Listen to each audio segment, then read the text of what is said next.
Hola mis amigos, bienvenidos a Zona Global, un gusto estar con todos ustedes. Soy Claudio Barceló y gracias por dedicarme estos minutos de su atención.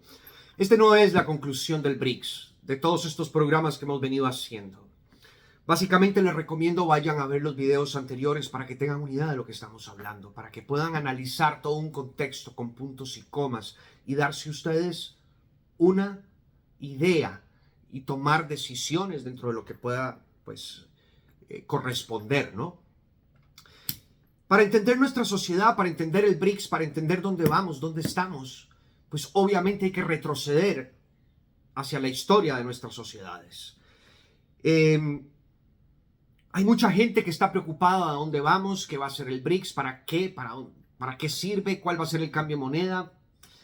Eso es lo que vamos a ver acá. Esas similitudes que van marcando un punto A un punto B. Siglo pasado con este siglo. Retrocedemos en el siglo XX. Claro está que fue un siglo de grandes desarrollos y grandes avances en todos los niveles, pero sin embargo fueron 3 décadas de guerras brutales. Remontándonos a la Primera Guerra Mundial, un periodo de 1914 a 1918, vimos que se siembra la semilla en las trincheras para que otra guerra se pudiese desarrollar en muy corto tiempo. Vendría a entrar el Tratado de Versalles, por supuesto. Un tratado que ya tiene 105 años de historia. Increíble cómo pasa el tiempo. Sin embargo, dentro del Tratado de Versalles tendríamos que analizar el plan establecido, que fue inicialmente el Plan Dawes. Es un programa que se negocia prácticamente el cobro o el pago de Alemania por la reparación de la guerra. Vino a ser cambiado para 1924, si yo no me equivoco. Vino a ser reemplazado, mejorado o mejor dicho, yo diría que mejorado con el plan Young, que reemplaza a este plan Dawes, ¿no? Y básicamente los banqueros se reúnen y toman decisión de que Alemania tiene que pagar 26.350 millones de dólares en un periodo de 58 años por la módica suma de 470 millones de dólares anuales, más o menos. Y básicamente terminarían los alemanes de pagar esta historia para 1988. Esto es increíble, ¿no? Pero veamos qué similitud tiene esto con el mundo actual. Escuchamos a un Volodymyr Zelensky pasar por cada foro, por cada conferencia en cada país, dar declaraciones a la prensa diciendo que Rusia tiene que pagar todos los daños que ha ocasionado por la invasión y por la guerra a Ucrania. Y que lo van a cobrar hasta el último centavo. Y yo me rasco la cabeza y digo, ¿será que la humanidad se está equivocando por segunda vez en el mismo tema? Voy a hacer un alto y vamos a ver similitudes. La pregunta a seguir es, ¿cuándo Rusia invade Crimea? La primera vez, Crimea. ¿No fue en el año 2014? La Primera Guerra Mundial no empieza en el año 1914. No hay una similitud desde el principio de siglo hasta la guerra de invasión en Crimea o el inicio de la Primera Guerra Mundial. Yo creo que sí hay similitud exacta de tiempos y de años, literalmente. La segunda historia que les digo que hay similitud es que les dije que una semilla fue sembrada en las trincheras. La Primera Guerra Mundial se libra en trincheras. Ucrania libra hoy día una guerra de trincheras similar, si no igual, a la de la Primera Guerra Mundial. Y básicamente un tratado de Versalles con todos los escenarios en el plan Dawes y el plan Young, cobrándole a una Alemania, en este caso a principios de esas 2 primeras décadas del siglo XX, cobrándole a Alemania los gastos de una guerra, y vemos a un Zelensky cobrando todo a una Rusia por los daños de una guerra. Creo que hay similitudes. Continuemos. Básicamente este tratado de Versalles, ¿qué es lo que genera? Esa semilla germina, empieza a crecer y prácticamente una Alemania dolida, angustiada, estrangulada económicamente, humillada y herida profundamente. Nace un nacionalista que mueve a una Alemania y en 1939 estamos en la Segunda Guerra Mundial, termina en 1945. Y claro, queda que en un conflicto de esta magnitud, sumergidos en una devastación, desolación, escasez, pobreza, muerte, angustia y una destrucción atroz a todos los niveles, básicamente tenía que venir un cambio. Y el cambio vino. El cambio vino donde nacen las Naciones Unidas, el Fondo Monetario Internacional, nace la OTAN atrás, por consiguiente todo un plan de reestructuración. Todo esto en un periodo de 31 años. Muy bien, no sin antes haber limpiado las sociedades. Suena cruel decir haber limpiado las sociedades, pero realmente eso fue lo que hicieron, limpiar la sociedad. En la Primera Guerra Mundial hubieron 10 millones de muertos y en la Segunda Guerra Mundial las cifras oficiales nos dicen que hubo 80 millones de muertos. Esto sería, digámoslo, relativo, porque hay muchos estadísticas y muchos estadistas y muchos historiadores que dicen que fue y que asciende a más de 100 millones de seres humanos muertos en la Segunda Guerra Mundial. Esto sin contemplar heridos. Solo en la Primera Guerra Mundial hubieron 20 millones de heridos. Bueno, obviamente, hasta aquí contemplamos que hubieron 90 millones de muertos. Para mí, eso es limpiar las sociedades. Entraríamos a analizar el proceso de una gran depresión, el año 29, ¿sí? El martes negro que todos conocemos. Básicamente se le llamó el crack económico. 5 días antes de esto, obviamente hubo un bajón en la bolsa, lo que se llamó el jueves negro, donde se especuló, se jugó con la bolsa, se operó sin dinero, se operó con dinero prestado, con altos créditos, se ocasiona un desastre, un debacle al Wall Street, el cual jala a toda una cantidad de países y los sumerge en una crisis económica y por consiguiente necesidades enormes de hambruna. Todo el mundo perdió lo que no tenía. En aquel tiempo obviamente reinaba el patrón oro y para mantenerlo se tuvieron que dar un montón de créditos a diferentes países para poder obviamente sostener el patrón oro. Bueno, aquí vimos un montón de pequeñas crisis que se han venido dando, las cuales creo y a mi forma de análisis han sido muy bien manejadas.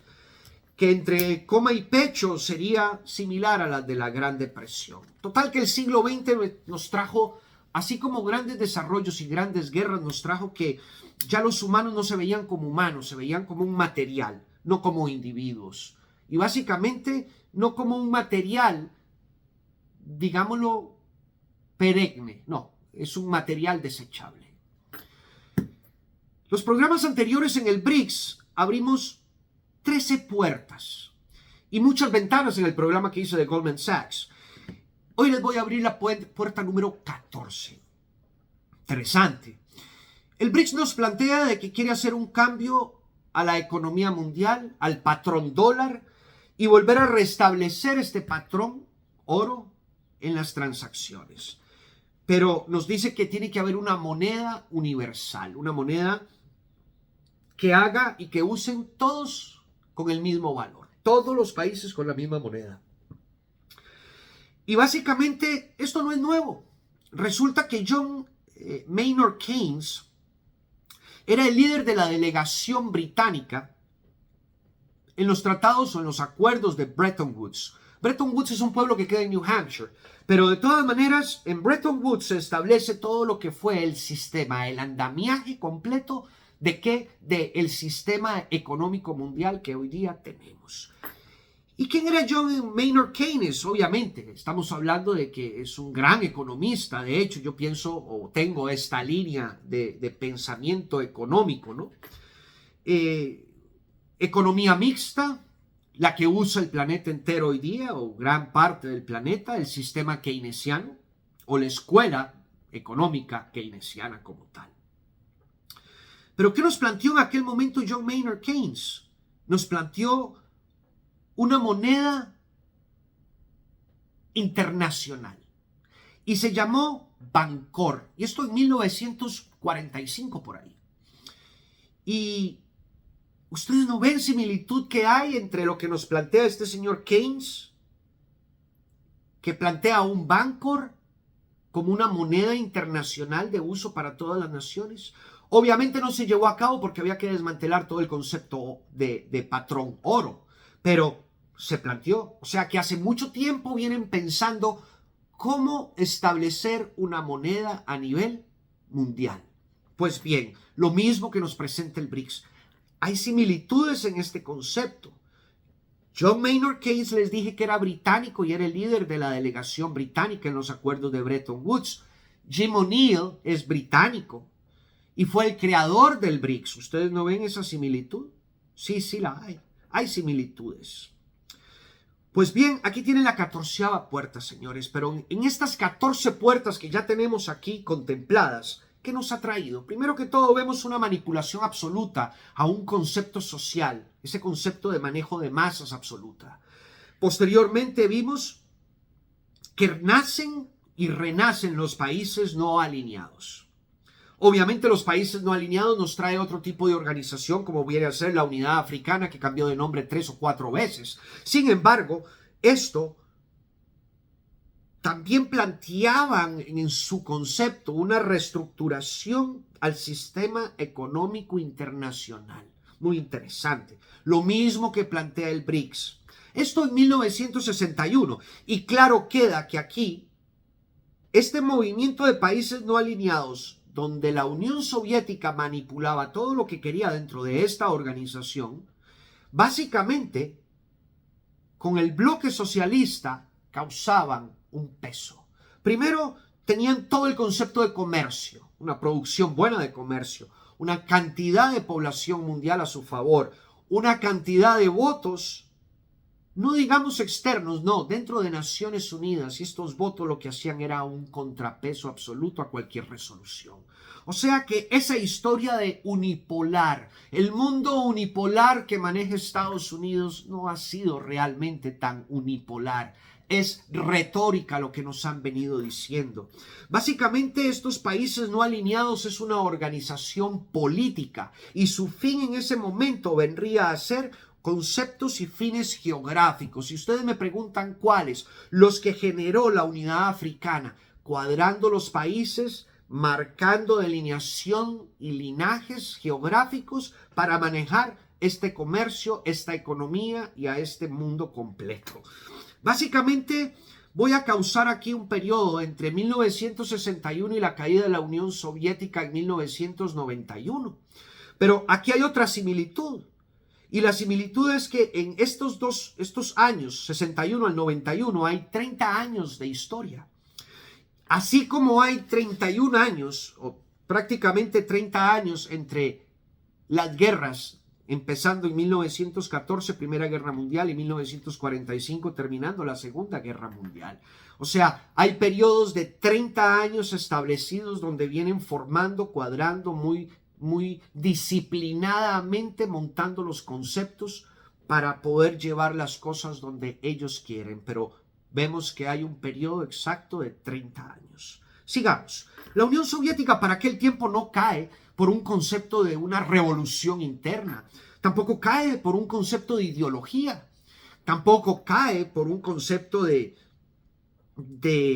ganas de seguir o no ganas de seguir interna por parte de ellos mismos, ¿no? Esto no fueron las razones por que la Unión Soviética cae o no cae. Tampoco creo que la política fuese tan influyente para poder romper este concepto ideológico, ese comunismo, ese socialismo que tenía estructurado la Unión Soviética. Básicamente, tampoco conozco una agenda oculta que nos pudiese decir o demarcar que cayó por esta agenda oculta. No. La Unión Soviética cae por la economía. La Unión Soviética cae económicamente. Y ya en aquel momento ellos no podían sostenerse, mucho menos sostener a todos los satélites que tenían: Checoslovaquia, Rumanía, Polonia, Lituania, Letonia, Estonia, todos los países de Asia Central. Ya no tenía plata para poder sostener. De hecho, el satélite que tenía en América, que era Cuba, se vio en problemas y Cuba tuvo que plantar algo que llamaron el periodo especial y la pasaron realmente negra. Créanme que sí, pregúntenle a cualquier cubano que se acuerde de esa época. Total, que el concepto económico cae. ¿Y por qué cae dentro de las líneas económicas? Precisamente por este concepto ideológico comunista. El comunismo o el socialismo, muchos lo relacionan, aunque hay diferencias, pero hablemos de este comunismo. Lo que hace es que es un sistema fallido. ¿Qué pasa? Que la persona, el individuo, va a recibir el mismo pago siempre toda la vida y va a ser por gotas. Unos cuantos van repartiendo las goticas de lo que vas a comer, consumir, desarrollar, parar, comprar y dejar de pagar. Y básicamente te rigen la vida. ¿Y qué pasa? Que no hay esperanza, que no hay ilusión de absolutamente nada, que no puedes comprar o adquirir absolutamente nada. ¿Y esto qué sucede? Va erosionando una sociedad. Porque la persona no se esmera por trabajar, no se esmera por crecer, no se esmera por surgir. Y esto causa un vacío completamente económico. Al final de cuentas, el escenario viene a ser muy diferente en comparación con China, que teniendo un concepto comunista aún más recalcitrante, como es el comunismo maoísta, más fuerte, más duro, más rígido, los conceptos económicos no se vieron así. Ellos decidieron coger su concepto político, ideológico, separarlo de los conceptos económicos, abrirse a Occidente y esperar recibir de Occidente este beneficio económico sin cambiar absolutamente nada en la parte ideológica. Es lo que conocemos como el modelo económico chino. Pero al final de cuentas, ¿qué es lo que yo veo? Que la política sin economía no tiene sentido. No tiene razón de ser. No se va para ningún lado, no hay nada. De hecho, no hay salario para los políticos y los políticos no pueden ganar ningún concepto, digamos, aleatorio a ellos. Entonces, no tiene sentido. Pero al final de cuentas, estas fichas a nivel mundial, esta retórica que nos venden de un mundo unipolar, realmente no era cierto. No es cierto. China y Rusia no aceptan muchas cosas. Pero China y Rusia tratan de abrirse al sistema occidental, a ese sistema keynesiano, dicho sea de paso. Los países no alineados nacen, tienen y cumplen su cometido en el concepto político y en el concepto geográfico, pero necesitaban un brazo económico, precisamente porque esta política sin economía no tiene sentido. Y es aquí donde se planifica, se nace, se fragua el BRICS. Ese brazo económico de lo que yo llamo el brazo económico de los países no alineados.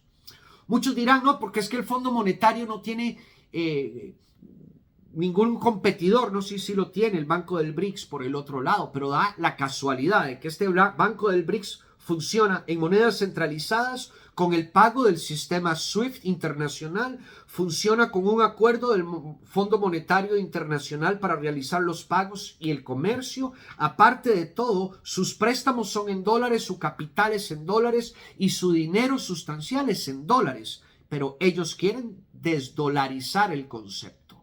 Interesante, ¿no? Muchos dirán, no, porque es que la OTAN no tenía ningún contrario en su momento. No, sí lo tenía. Lo que te dicen que no había contrarios es mentira realmente, una farsa completa. ¿Por qué? Porque fíjense, la Unión Soviética cae en diciembre de 1991 y prácticamente el Pacto de Varsovia se desintegra completamente, que venía a ser la contraparte de la OTAN. Pero ¿qué pasa? Que en febrero 14 de 1992... tan solo 2 meses después de la caída de la Unión Soviética, se funda y se forma la Organización de Tratado de Seguridad Colectiva, ¿con quién? Su liderazgo con Rusia. O sea, estamos hablando de que aquí no hay un mundo unipolar, hay un mundo multipolar. Conceptos democráticos, económicos, de desarrollo, de crecimiento continuo, de bienestar e igualdad para todos, es lo que nos plantea el bloque de la OTAN, de Occidente y demás. Lo mismo nos plantea Rusia, China y todo el bloque del BRICS. Muy bien. Pero sigue siendo una retórica, diría yo, manipulada. Un manejo que se va y que se viene. Una complicidad de los medios con una represión a la oposición y con una sumisión absoluta del pueblo en completo. Eso es lo que tenemos acá. China lo esconde por medio del comercio y te dice, mira lo que lindo te vendo, mira lo que yo te comercio, mira la plata que te estoy inyectando al país. Lo esconde con el comercio, pero sucede. El bloque occidental básicamente lo hace más abierto, sacan los trapos al aire y se hablan y se gritan y permiten y hacen. Esas son las diferencias que pudiésemos ver en las dos partes, pero al final de cuentas retórica. El G7 aparece por ahí, dicen, no, porque es que el BRICS se opone al G7. Y yo la verdad es que el G7 yo no lo entiendo al día de hoy. No lo podría entender. Creo que nadie lo entiende. Si lo analizas fríamente no hay cómo entenderlo. Nos habla de pluralismo, de democracia, de avances económicos, de dinamismos financieros. Nos habla de democracia y a su vez de desarrollo y de seguridad mundial. Pero nada de esto es cierto. Aquí prácticamente lo que yo veo es un grupo de 7 países que son amigos y se juntan una vez al año. Básicamente eso es lo que es. No, nos dicen, estás equivocado porque aquí se juntan los países con el comercio más relevante en el planeta. Eso es mentira, China no está presente. Bueno, se juntan los países más poderosos militarmente. También es mentira, Rusia no está presente en el G7. No, vienen los países que son potencia mundial. Sigue siendo mentira porque Italia está en el G7 y no es ninguna potencia mundial. No, que es que resulta que venimos a la cumbre última aquí en Hiroshima. Muy bien.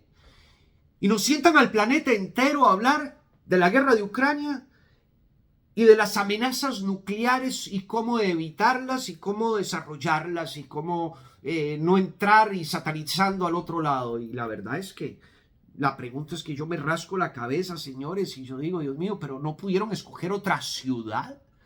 Otra ciudad que no fuera Hiroshima, la única ciudad en el planeta que ha sido atacada por una bomba nuclear. Y me vienen a hablar de amenazas nucleares y de que están preocupados por las amenazas nucleares. O sea, el pasado se borró, no existe. Wow. O sea, seguimos sin entenderlo. Pero bueno, la retórica no se queda aquí en el G7. La retórica la cogemos con el BRICS también. Y ustedes se preguntarán, ¿y cuál? Si ellos no hacen revoluciones ni manipulan. Espérense que aquí no termino. Esta retórica primero empieza Occidente con todo el continente africano y dicen ellos comen gratis porque nosotros les damos la comida y los alimentamos. China no se queda atrás. China ha venido desarrollando un montón de pozos de agua para tratar de causar agua potable a las poblaciones africanas en intercambios muy bonitos dentro de esta retórica. Y grita al mundo también y dice, pero es que nosotros le quitamos la sed y no se mueren precisamente por estar deshidratados. Pero al final del camino, las dos potencias se voltean al continente africano y le dicen, oigan, si no me pagas, te lo tengo que quitar. A su vez, el continente africano dice, no, pero espérate, ¿cómo voy a pagarte si no tengo cómo? Y la respuesta de las dos potencias, tanto de Occidente como del BRICS completo, es, no hay ningún problema. ¿Cuánto valen las minas de cobalto? Tal vez las de litio, las de diamantes o las minas de oro. Interesante, ¿no? Bueno, estamos claros de que ninguno de estos dos grupos son una ONG, ¿no? Básicamente entenderíamos esto, ¿no? Aquí no hay buena voluntad realmente, aquí hay comercio. Que al final de cuentas este comercio viene a ser el truco más viejo que el ser humano ha inventado después de la guerra. Seguimos comerciando a pesar de la guerra. Los productos chinos que son vetados en Europa llegan a Turquía y pasan a Europa. De igual manera, los productos que Rusia necesita mercadear, a pesar de todos y absolutamente todas las sanciones impuestas, llegan a Turquía y pasan a Europa. De igual manera, los productos que necesita Rusia y que Europa tiene intercambio con ellos, van a Turquía y de ahí se van para Rusia. Interesante. Al final de cuentas, tanto los canes como los emperadores chinos tenían razón, ¿saben? Me van a preguntar cuál. El producto solamente tiene que llegar a Constantinopla. Los europeos que van a ver cómo lo distribuyen. Constantinopla, ¿no? Tenían razón. Pero el BRICS no se queda atrás dentro de todo este escenario. El mejor comerciante que tuvo en América Latina era Ecuador. El Ecuador de Correa, un país de izquierda, recalcitrante, revolucionario, antiimperialista, básicamente una maravilla hacer negocio con un país de estas condiciones para China. Pero resulta que Corea se voltea y les dice, oiga, pero es que nosotros somos un país dolarizado, ¿cómo vamos a hacer? No se preocupe. Nos encantan los dólares. Interesante. Alberto Fernández, con una sonrisa de oreja a oreja, entra a los BRICS con toda la ilusión del mundo, pero los chinos, ¿qué es lo que le dicen? Bienvenido al BRICS. En Shanghái oímos tango, pero preferimos negociar con Chile.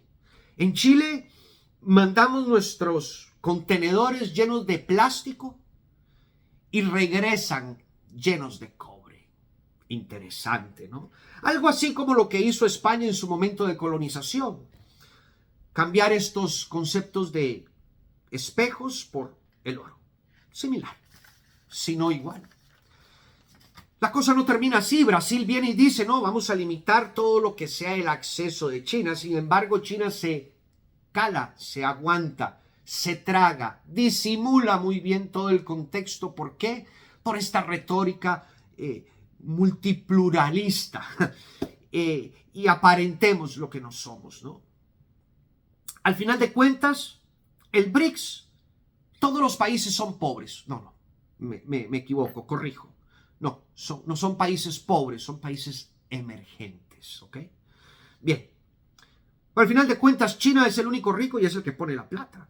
Aquí podemos dar un sentido del por qué Arabia está entrando al BRICS para ver si viene a aportar un concepto económico, digámoslo de esta manera. A ver si algún árabe pone la plata que no sea China nada más. Prácticamente aquí vemos que la política de comercio chino tiene dos conceptos. El primer concepto es la ruta de la seda, manda China, mandan ellos. O sea, ellos dirán, aquí mando yo.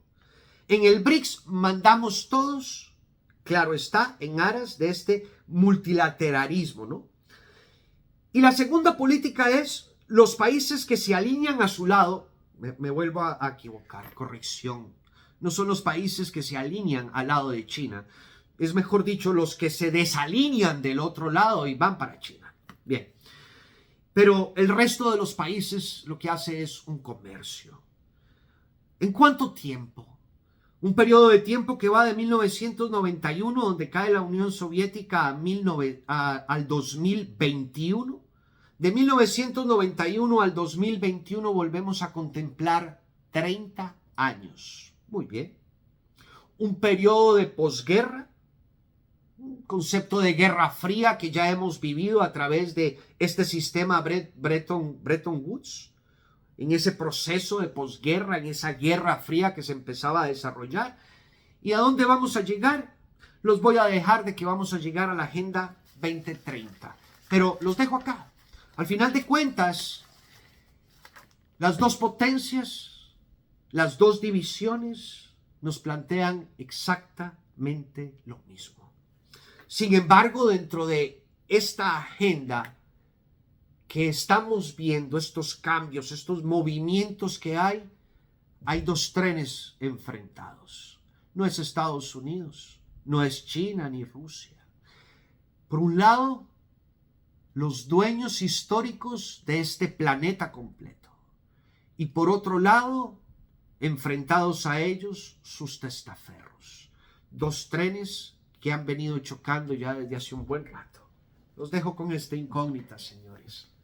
Y que tengan un feliz día. Estamos conectados. Chao, chao. Pásenla bonito, ¿ok? Espero les haya gustado.